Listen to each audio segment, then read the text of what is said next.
many of you have had a crisis at some time in your life? Funny question, isn't it? Because we all have crises in our lives sometimes. I know I've had my share, you've had your share, and chances are some of us are in crisis right now because that's life. But think of crisis a little differently this morning. I want you to think of crisis as not something bad, but as something that is a precursor to something really good that's coming. Because that's what crisis does. Crisis often comes out of, things that happen that we don't know why they happen. And perhaps we've made a wrong decision, or we think it was wrong. But often our decisions, even if they were not maybe the best decisions for us at the time, usually have a way of working around to our advantage, if we just look.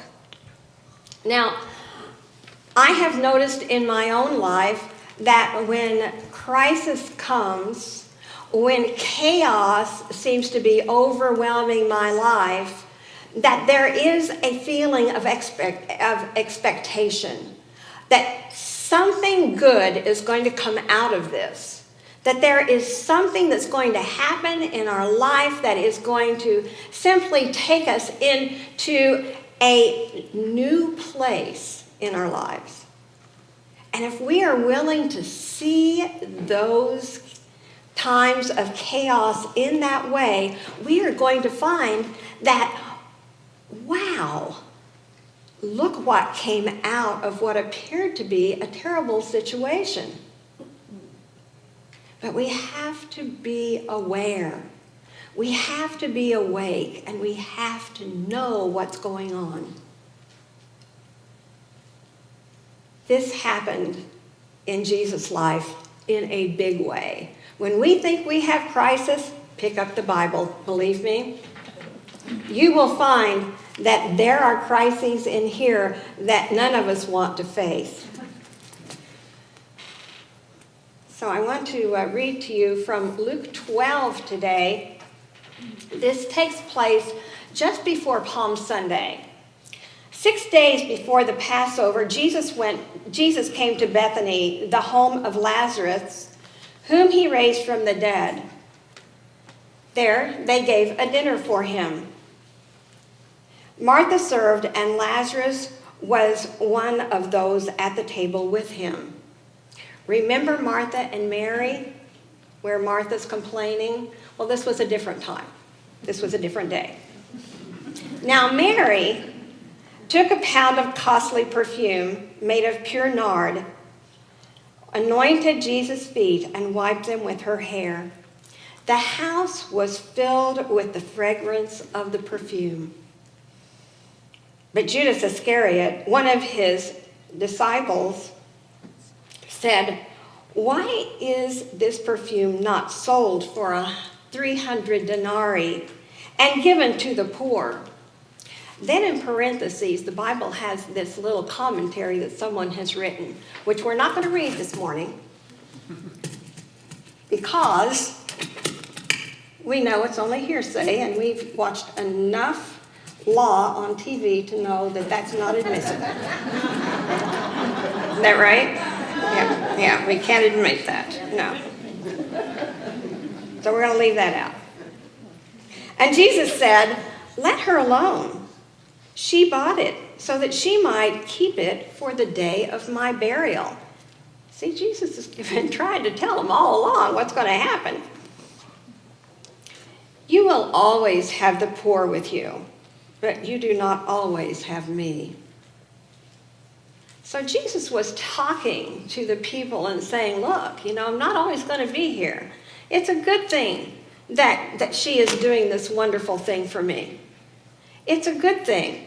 Don't say she's doing something wrong. The poor will always be with you, and you'll take care of them. But this is something special. And then the great crowd of the Jews learned that he was there. And they came not only because of Jesus, but also to see Lazarus, whom he had raised from the dead. So the chief priests planned to put Lazarus to death as well. I had never caught that phrase before. I did not realize that they were going to kill Lazarus as well, since it was on account of him that many of the Jews were deserting and were believing in Jesus. The next day, the great crowd that had come to the festival heard that Jesus was coming to Jerusalem. So they took branches of palm trees and went out to meet him, shouting, "Hosanna! Blessed is the one who comes in the name of the Lord, the King of Israel." Now, this was the very same thing as saying that they were declaring Jesus as Messiah. They were saying he was the one. He was the one that came. And I think a few weeks ago we talked about how there were many Messiahs here, there, and everywhere. But they've all come to the conclusion now that Jesus is it. These are the regular people on the street, people like you and me, who just, they just know that he is the one. So Jesus found a young donkey and sat on it. Is it not written, "Do not be afraid, daughter of Zion. Look, your king is coming, sitting on a donkey's colt." His disciples did not understand these things at first. But when Jesus was glorified, then they remembered that these things had been written of him and had been done to him. So the crowd that had been with him when he called Lazarus out of the tomb and raised him from the dead continued to testify. It was also because they heard that he had performed this sign that the crowd went to meet him. The Pharisees then said to one another, "You see, you can do nothing. Look, the world has gone after him." In another version, the Pharisees, being afraid of the Romans because, big gatherings and big coming togethers of people can turn into riots. And so they're afraid that perhaps the Romans are going to go squish and they're going to be in trouble. And these folks have a pretty nice lifestyle and they don't want to change it. So basically what they are saying, they said, quiet. The Pharisees said, quiet your people, quiet them down. And Jesus says, if I tried to do that, the very stones themselves would shout out. Those inanimate objects would actually shout out if I were to quiet my disciples. There were many, many, many followers of Jesus at that time. They had great expectations of him. They really thought that this was the beginning. And in the beginning, it appears to be a triumphant accumulation of 3 years of ministry. He has been healing. He's been teaching in the temples. And all has been going fairly well, except with his little run-ins with the Pharisees, the Sadducees, and the scribes, and sometimes high priests. So, it looks like a great time. There's this big celebration taking place. He's making his entry into Jerusalem, and as he does so, people are really, really happy. They're excited. Things are happening. But things then begin to turn dark. They begin to turn dark, and often it's some little thing that turns the scales, and we don't know what it was. We don't know if it was the higher-ups in the Jewish tradition that, are saying, we don't want to change the way we're doing things. Things are working pretty well for us right now. Let's just keep the status quo. Or we also don't know that this was not a time of real intrigue and whispering and people saying, is he going to save us or is he not going to save us from Rome? Is he going to do it or is he not going to do it? And so there begins to be some turmoil taking place, and then they begin to see what happens to Jesus. And they see that he is not fighting back, except with his words, like we tell our children. He's not fighting back. He's not disappearing. He's not doing any of the things that they have seen him do in the past. That all the miracles that he performed, that he could have easily gotten away and not gone through this situation. But instead, he is beaten. All these things are happening, and all of a sudden, the people are saying, "How can this be? How can this be? We know what he can do. Why is he not doing it? Why is he not coming forth and slaying all of the Romans and bringing us into our own country once again?" And it doesn't happen because Jesus has a different message.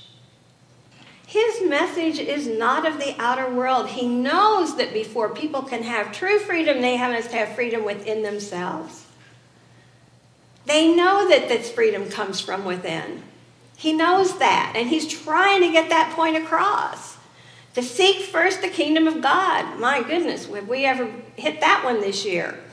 Because it is so very important. And so here he is. He is working in consciousness, but he knows what's going to happen in the outer world. He knows what's going to take place. And yet, he does nothing to prevent it. And as a result of his doing nothing to prevent it, the tide turns. And the people say, "He's not going to do this for us." So when we get to the point of real work, and when the chaos becomes almost unbearable, and Jesus is teaching in the temple, he comes upon this formidable group of chief priests and scholarly scribes. And these guys are really smart. And they think that they're going to trick him. And so they're asking him, "By what authority are you teaching?" And they bitterly resent Jesus' teachings, which are contrary to the established beliefs as they interpret them. And they demand to know by what authority he taught. And Jesus knew they wanted to trap him. Like we talked about last week. Jesus just knew these things. He knew that they were wanting to trap him. So instead of answering their question, he answers their question with a question. And he says, "The baptism of John, where did it come from? From heaven or from men?" And this presented a problem to the Jews.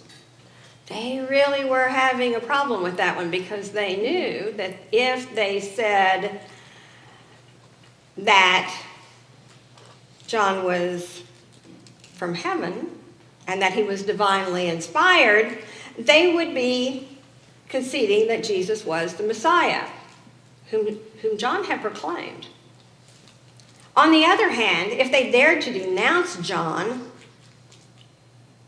the Baptist, and say that his message was of men, the people who revered the Baptist very highly would stir up antagonism. So, they simply said, "We don't know." Because they couldn't answer either way. Their trap turned out to be turned upon them. Jesus tells them that he's not going to tell them. And here Jesus displays his thinking intelligence to counteract his opponents. And then he tells them what he really believes about their spiritual blindness when he tells 3 parables. He's getting to the end of his ministry now. He is not pulling any punches. He tells the parable of the 2 sons who have been invited by their father to come and work in the vineyard. And this parable reminds us that it is what we do, not what we say, that is important. The first son says, no, I'm not going to go work in the vineyard. I won't do it. He just refuses to accept it. And he says, I will not live by a spiritual standard, which is what this is interpreted as, because this is what the vineyard means. When we go work in the vineyard, we are working from a high spiritual standard. And so he says, no, I'm not going to go. And then the second son typifies those people who make the great boast of piety. He says, oh, yes, Father, I'll go, and I'll work, and I'll do a good job. And he doesn't go at all. He doesn't go at all. And this means, we can talk a good game when it comes to spirituality, but are we doing the work? And that's what it really boils down to. So Jesus says to the publicans, to the high priests, he says, I say to you that the publicans and the harlots go to the kingdom of God before you. You can imagine how incensed they were, because they knew that he was talking about them. And he was telling them, look, you've got to change. You've got to change your thinking. You've got to start thinking in a more spiritual way and not in an outer worldly way. So then, to make it a little worse, he tells the parable of the wicked husbandman, which reveals that each of us is given charge of the divine resources of spirit, soul, and body. We are all given that, and we must account for ourselves to the laws of the universe. If selfishness, greed, fear, and cruelty have been allowed to gain control over us, we try to retain our seeing good by repudiating the things of spirit. In other words, we slay the messenger. But the time comes when we must realize that the Christ is supreme, and our rejection of the indwelling Christ leads to utter defeat. And the third is the most prophetic. The third is the parable of the wedding feast, and the wedding garment relates that God has prepared a feast for all of us and invites all of us to come. We are all invited to the feast. We are all invited to come to this wonderful wedding feast. But in order to come, we must wear proper clothing. And so those who accept his invitation must prepare themselves properly by wearing these wedding clothes. And our participation, our preparation for participation in God's good consists of spiritual thinking and spiritual living. The robe of righteousness is the only fit wedding garment, and without this, we shall not be permitted to eat at his table. Now, righteousness is right-useness. It seems like an old word, but it's the right use of your thinking and your feeling and your entire nature of what you're doing in the world. And so we put that on. We put that garment on, and we live. We live out of it. And so the Jewish authorities were enraged by these parables. The meaning was all too obvious to them. Jesus was saying, if you don't get on board here, you're going to miss all the good that God has for you. You're going to miss on that feast of goodness. You're not going to be able to eat at the table. Now, don't forget, these authorities represent our own erroneous thoughts. So if we're feeling a little self-righteous, maybe we shouldn't be feeling quite so much that way. And so we see the chaos mounting. And Jesus is taken to Pontius Pilate. Now, because this is such a very serious talk, I want to tell you a story. about a Sunday school teacher who asked her students to draw pictures of the Holy Family. And after the pictures were brought to her, she saw some of the youngsters had drawn conventional pictures, Mary, Joseph, and baby Jesus in the manger, the Holy Family riding on a mule, things like that. But one particular picture stood out. And the picture was of an airplane with 4 people in it. And she thought, well, I wonder what this means. So she asked the little boy who's drawn the picture, she said,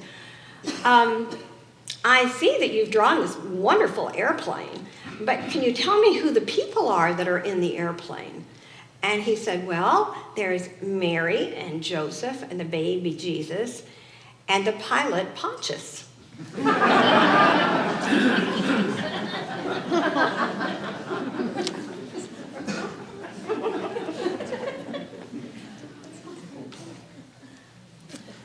And so, getting back to our story, when the pilot frees Jesus, when Pilate offers to free Jesus, he says, because it is this special time of year, I always let one of the prisoners go free. So he says to the crowd of people, and you can see him, up in the balcony. You've got a picture of that in your mind, don't you? You're up in the balcony, and all of the multitude of people are out here. Kind of feels like I feel right now, And you have all of the people, and so he says, okay, I'm going to give you one. There are 4 people. I'm going to give you one person that you can pardon. We will pardon this one person. Now, I would have thought they would have pardoned Jesus, but that is not what happened. What happened was the people, when he said, what about Jesus? They said, crucify him. And they were shouting, crucify him, crucify him. And he said, well, who would you save? And they said, save Barabbas. Save Barabbas. Now, Barabbas was a rabble-rouser. He was the one that really wanted to overthrow the Roman government. So you can see how the tide turned, and Jesus knew all of these things. He knew all of these things were going to happen, and he, with absolute grace, went into it, knowing. But the good news is, that was the bad news. It was really bad news, wasn't it? But the good news is, in 3 days, something new and creative emerges. Because out of chaos, something new always comes forth. It always comes forth, and it's for us to use. It is for our upliftment. And this is what happens after 3 days. And we'll talk more about that next week. So I'll see you then. God bless you. Thank you.